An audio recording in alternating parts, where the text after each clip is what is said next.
While there are many features that come with a paid workspace, standard and above, there are two that I want to talk about in today's video that are kind of the ones that I think are most asked about. So one of them is going to be custom fields, and the other is whether or not you can export your Trello board. Before we dive into this, make sure you like this video if you find it helpful, subscribe to the channel if you haven't already, and ring that little notification bell so that you never miss a tutorial or upload. We're diving a little deeper into these settings because I know we touched on so much so quickly in the last video.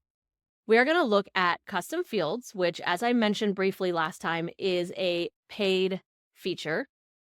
So custom fields is exactly what it sounds like. You can add fields to your cards that allows you to capture certain information in a designated place.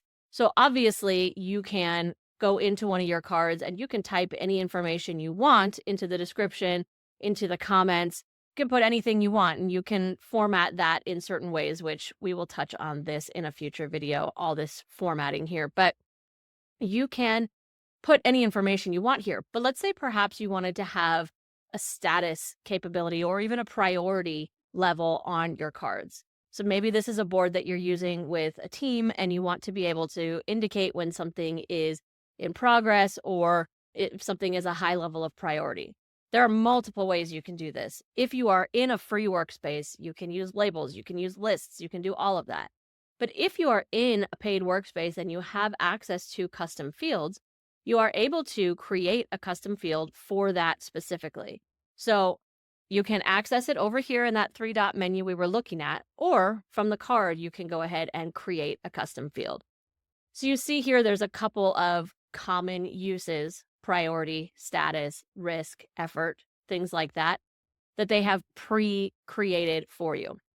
So let's go ahead and use that status one. So we're just going to hit add.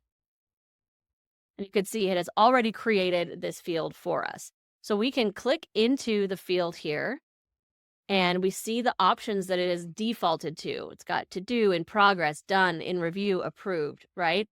If you want to change those or perhaps not have as many statuses, you can delete them with this little trash can symbol, or you can simply click into the option and change what it says, okay?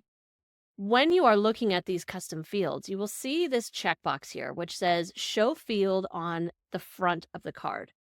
Now, this is one of those times where I feel like it's a little counterintuitive because to me, I look at a card like this and I think of this as the front of the card because this is what I interact with the most. And I think of this as the back of the card.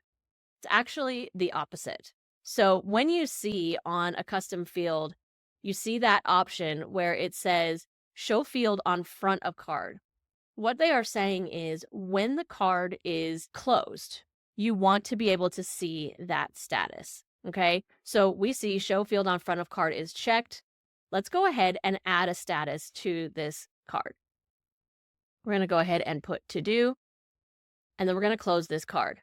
Now you may say what I would just think right now, well, I don't see it. That's because in the last video, we came in here when we were looking at the cover of this card and we decided that we wanted this one to be a little bit more streamlined.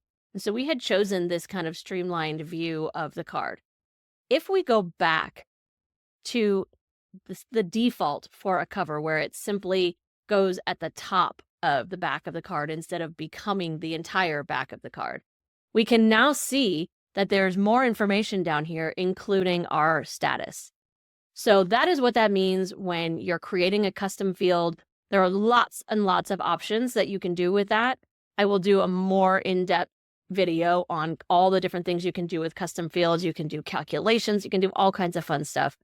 That's a little bit further down the line. I wouldn't put that in a beginner's video. So we will definitely get to that later. But that is what it means when it says show it on the front of the card, because we can see it right here, okay? And then the last thing I want to talk about here is when you are in, again, a premium or higher workspace, you have the ability to export. You will see this in a free workspace, but these options will all be grayed out. You will not be able to do it. Same thing if you are in a standard workspace. This is for premium and higher. You're able to print, export your board as a CSV, export as a JSON, which you're not super likely to do, or show the QR code. This you can do no matter what. And this is another way to make it easier for somebody to find your particular board. Same as if you were sharing a link or something like that, okay? So I know this is still a lot of information. If there are questions, if you need me to slow down, dive deeper into any of this, please let me know that in the comments. I'm happy to do additional videos to go deeper into specific things. Some of these I'm already planning to do in the future, but let me know if I glaze by it too fast and you have questions. The online tools for your business do not need to be complicated and overwhelming. It's time to let it be easy. I hope you liked that video, and more importantly, that you found it helpful. If you did, please consider subscribing to the channel and sharing it with a fellow solopreneur. And make sure you check out the description for links to how we can connect and maybe even work together.